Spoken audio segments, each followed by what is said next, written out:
I have been thinking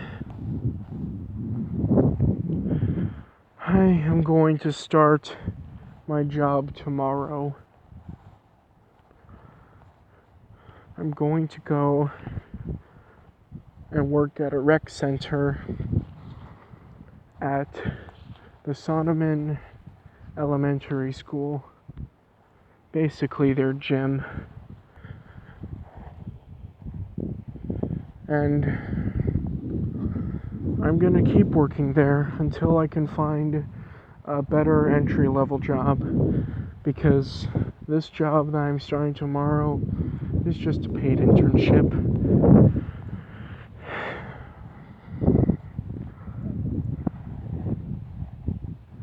I don't know what I should do in terms of videos.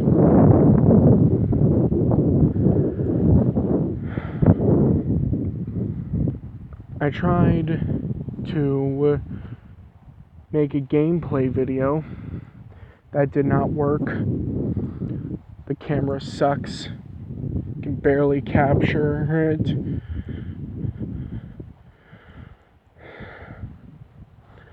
I don't know about making silly videos. I don't know about talking about my life. I don't know about going around and recording things all around the state or something.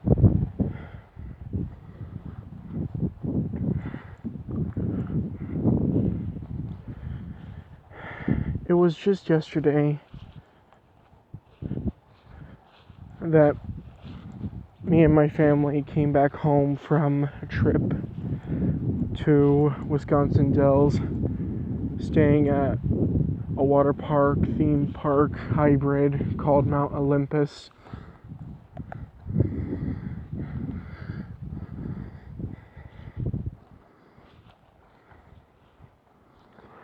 And tomorrow, well, technically today, as at the time I'm recording this, it is 12:39 a.m. I will start my job at 8 a.m. and I will clock out at 12 p.m.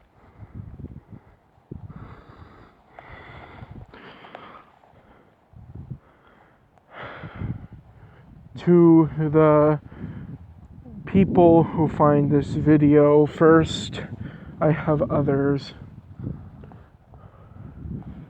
And to the 4 subscribers that, by my count, don't even watch my videos,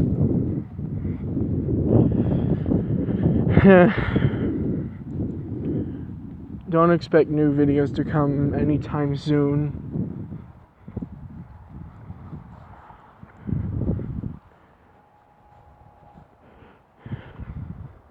Maybe someday I'll grow more and I'll develop a new way of making videos better, and I'll develop my own style. But at this point, I think I'm done for now.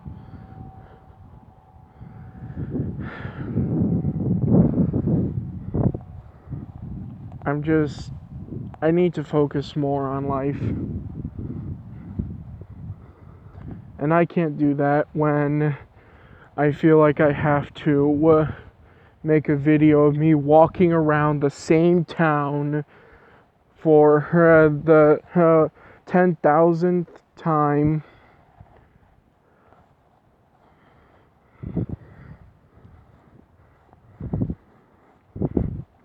So, yeah. If you find my channel through the multitude of comments I leave on many videos, then you will have seen a small portion of my life that I have documented in the form of a video and posted it on the internet. You will have only seen a small portion of my entire life. Everything else can only be inferred through those videos.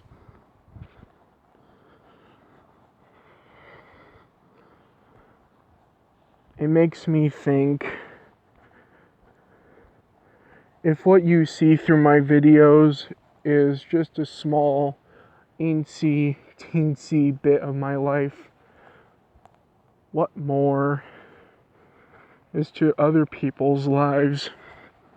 Sometimes people forget that there are other people out there with lives of their own. They need to take care of themselves and sometimes take care of others. Sometimes they forget that they are not alone. When a person cuts them off in traffic or shoves them out of the way while walking down the sidewalk, they fight and they forget that each of them have their own little lives going on.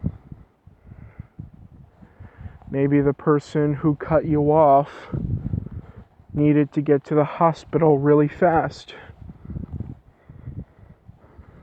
Maybe they're just an asshole because something terrible happened to them. Another asshole ruined their life, and they can't express their feelings other than being an asshole and ruining other people's lives. Maybe that person who bumped into you and didn't say excuse me or sorry, maybe they just weren't taught like that when they were children.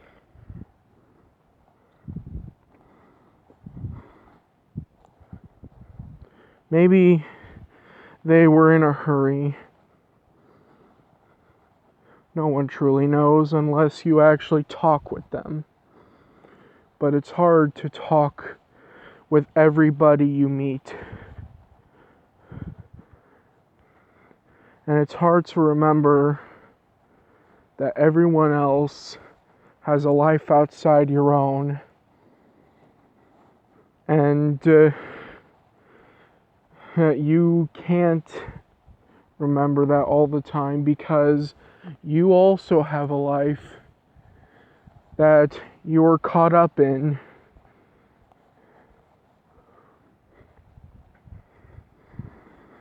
It seems today a lot of people are forgetting that other people have lives of their own.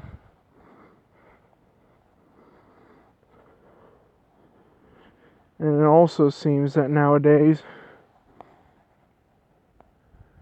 that people are trying to find new ways to communicate.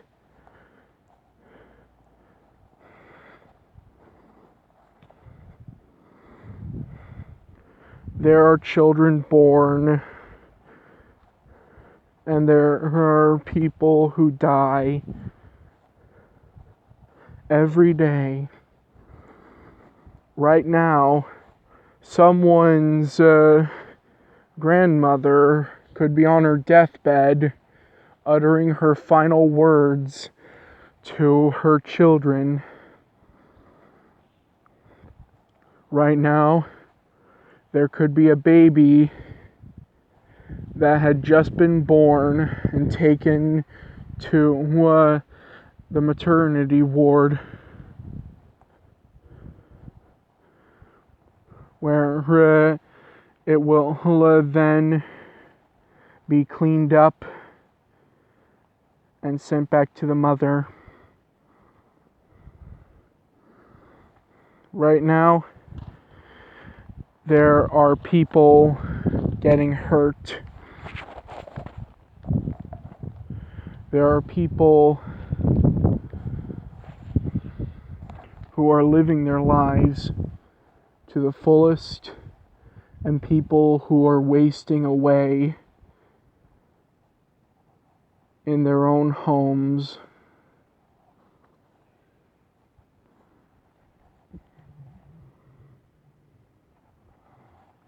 Sometimes it seems like Earth is a smaller scale version of the universe itself.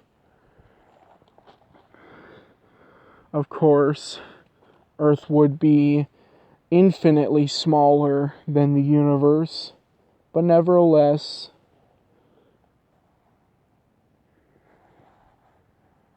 it's a smaller scale. Imagine each star a person, each celestial body a person. The star has a close group that they consider family.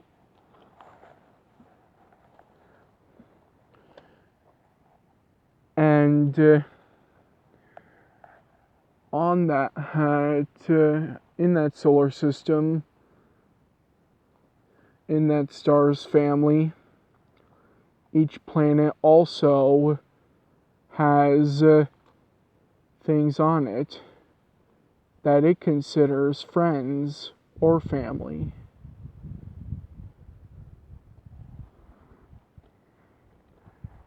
Maybe two stars know each other,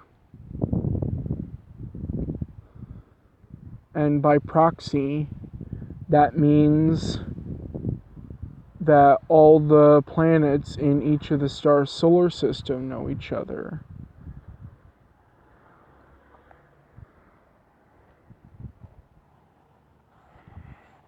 But that's not how it works here. Not everybody knows everybody. I don't know that person driving that semi-truck over there. And I guarantee if another planet were alive out there, it wouldn't know about us and we wouldn't know about it. We know about the sun, we know about the stars all around us, but our minds are limited by our biological understandings. We were not meant to know everything about the universe. We try to know about everything about the universe, but we can't.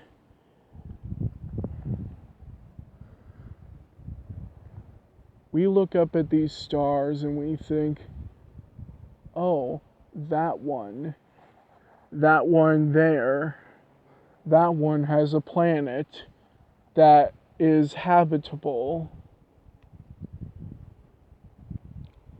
And then we look at the other star. Oh, that one. Yeah, that one has a few planets, all of them inhospitable.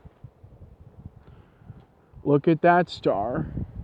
It has asteroids around it. And like 5 planets. We don't know anything about those planets, but we want to.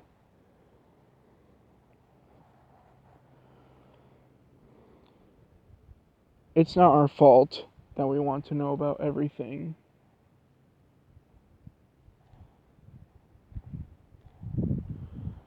But sometimes we get carried away.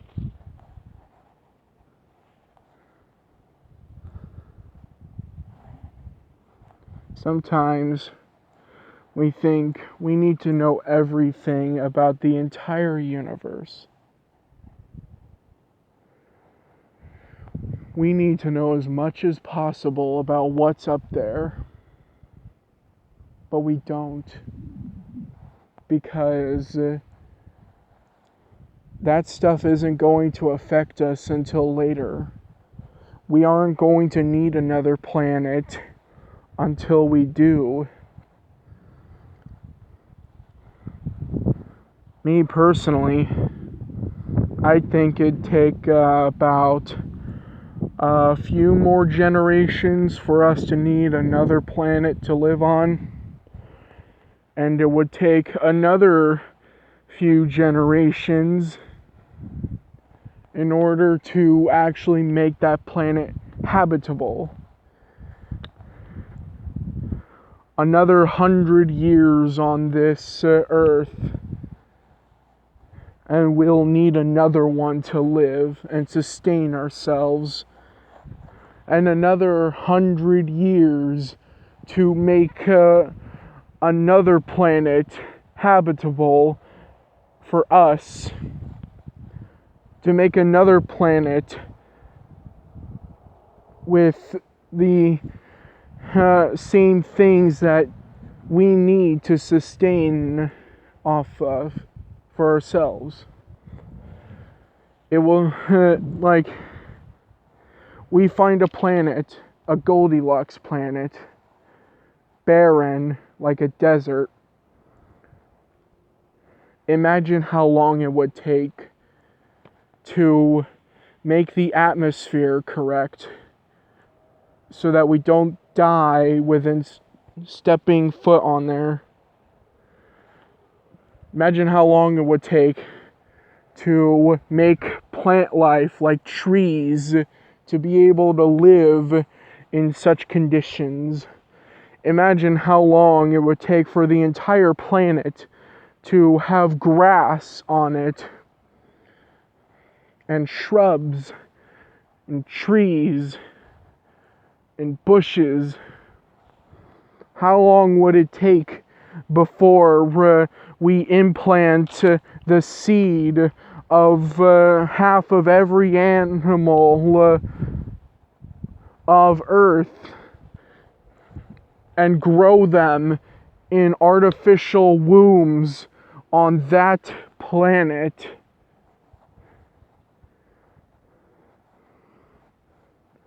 How long would it take for those animals to adapt and evolve to the climates of that planet?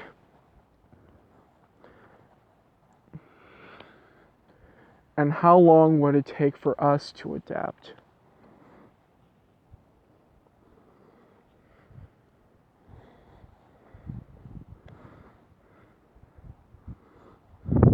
I'm sorry, I digressed a bit.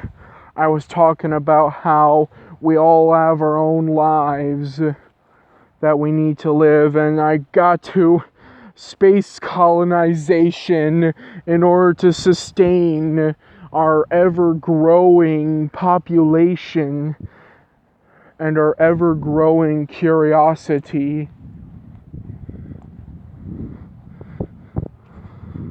I wonder, will I be the last generation of people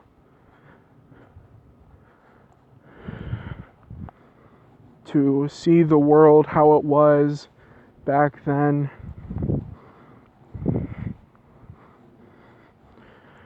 I'm thinking one day all those young people who are my age, who are like 17, 18, 19 years old, all those people will grow old within the next 70 years maybe. Maybe they'll live until they're 60. More likely they'll live in their 80s. But I wonder, how much will humanity progress in the from 2021 till 2093.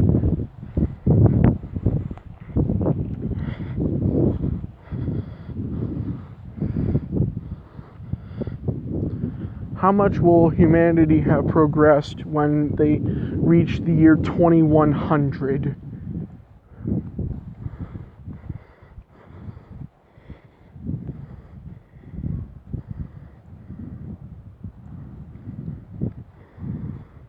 How long will I live before my body eventually gives out?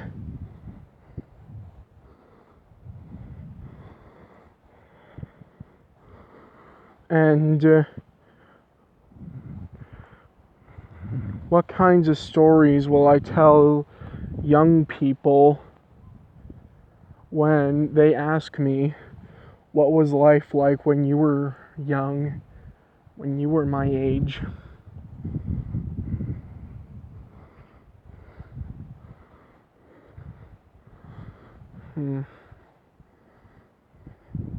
I haven't really known the answer to that yet, but I don't know if I ever will.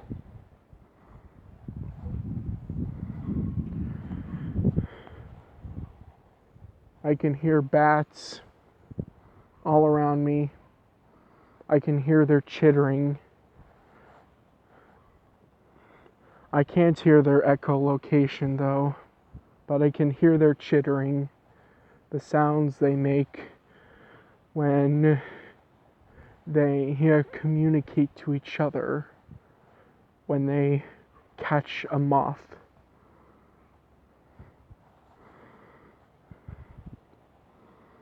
I like bats.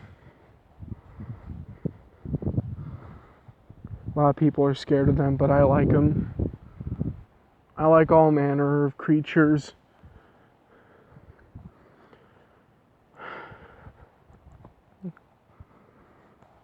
But anyways,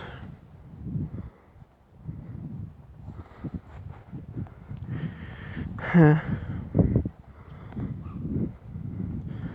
have been humbled by life. A lot of people think that I'm 18, I have my whole life ahead of me, and yes, I do. But that doesn't mean that my life has been good. That doesn't mean that life hasn't brought me down. I hear all these inspirational quotes. It's not about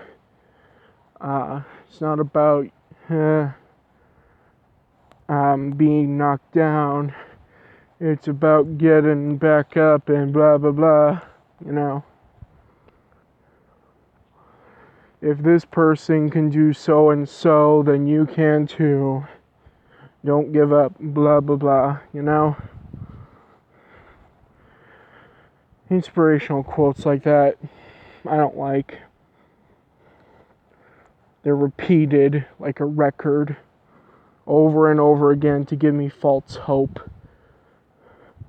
I'm not gonna feel hopeful when you say all this spiel that I've heard 1,000 times before from hundreds of different people.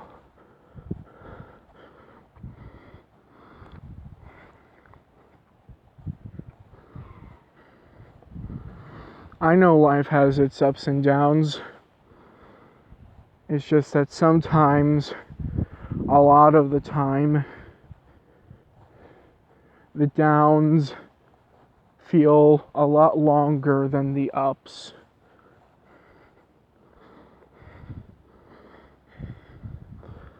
And that a lot of the times you don't remember the ups as much as you remember the downs.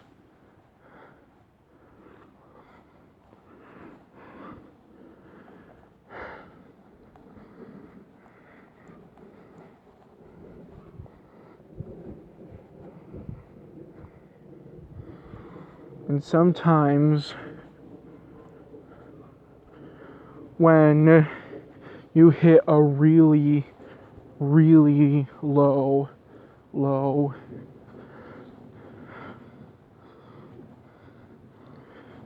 It takes a lot of time till you reach a point where you're at least feeling good.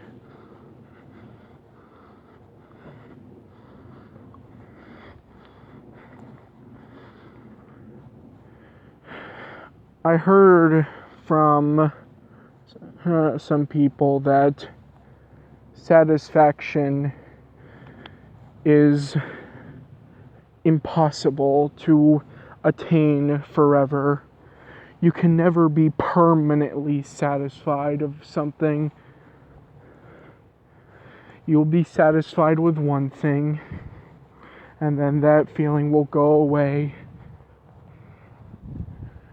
And that makes sense. And like a drug, you keep looking for that satisfaction,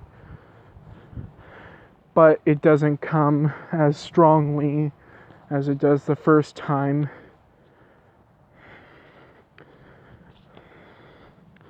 That's why people with a perfect house and a perfect family and a perfect job sometimes don't feel good. They're still wanting to be satisfied forever. They should be satisfied forever. They have everything they wanted, everything they needed, and yet that feeling hasn't come. And you feel like it never will.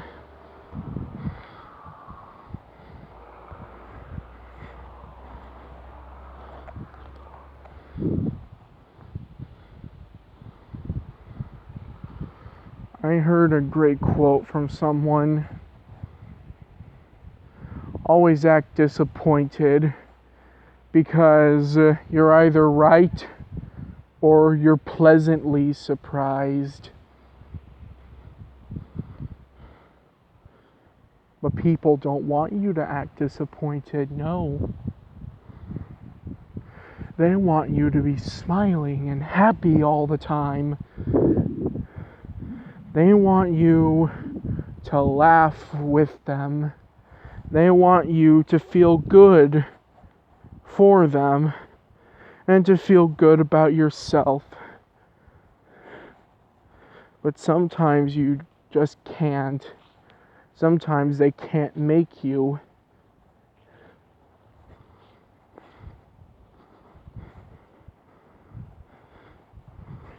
And they should stop trying to make you feel good about something, because when you try to make yourself feel good, you're not going to feel the same way you did when you're not trying to feel good.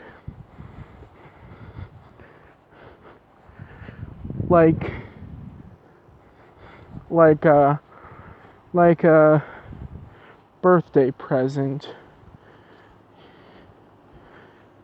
It doesn't make you feel as good when you know what it is.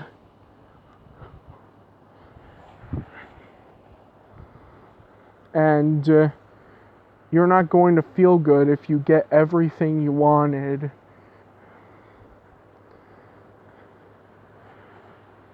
I feel like satisfaction can't exist without disappointment.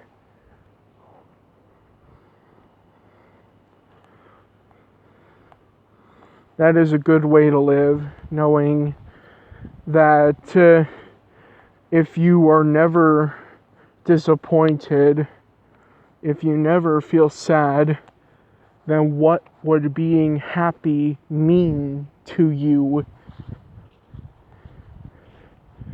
It would be like a rat in a cage,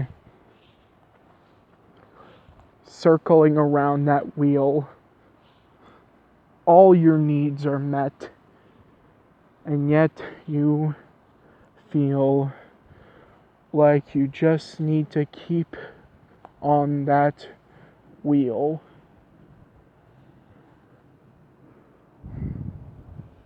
Because if you don't, then what else is there?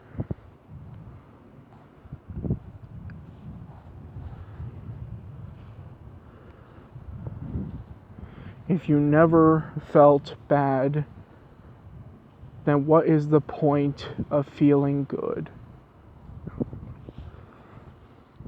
And same goes for when you're feeling good all the time. What is the... No, wait. When you're feeling bad all the time, what is the point of feeling?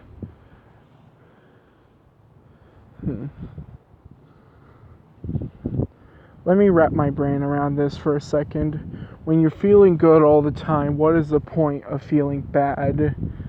This is not scripted, by the way.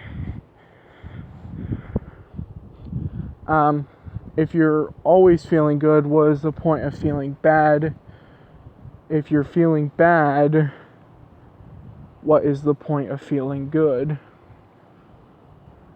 If you will always reach that same feeling of bad. Yeah, those are two ways to look at it. Me personally, I like to look at it like, if you're feeling good all the time, if you're feeling good all the time, dang it, messed it up again. See, this is what I mean.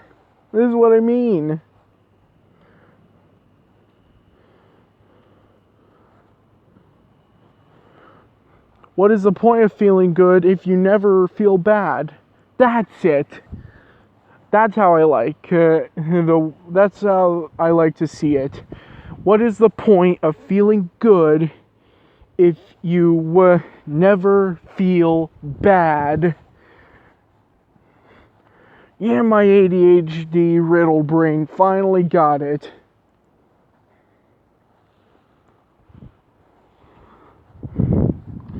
Man, what time is it? 1:09 a.m. God damn it. I'm gonna be very tired for work today at 8 a.m.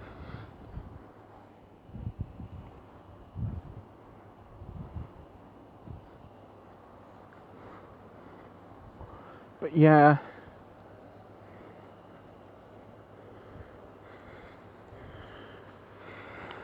Anyways, not gonna upload for a while.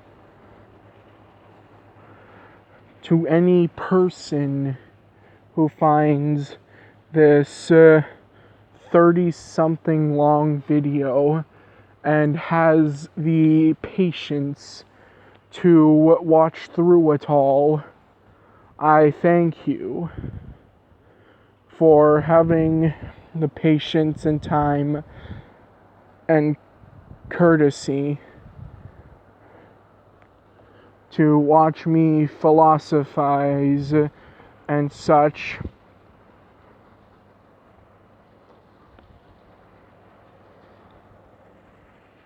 Or philosophize, that's it. I thank you for looking into this small window of my life. If I ever see my old house again, I will show it to you. I hope someday I could get it back.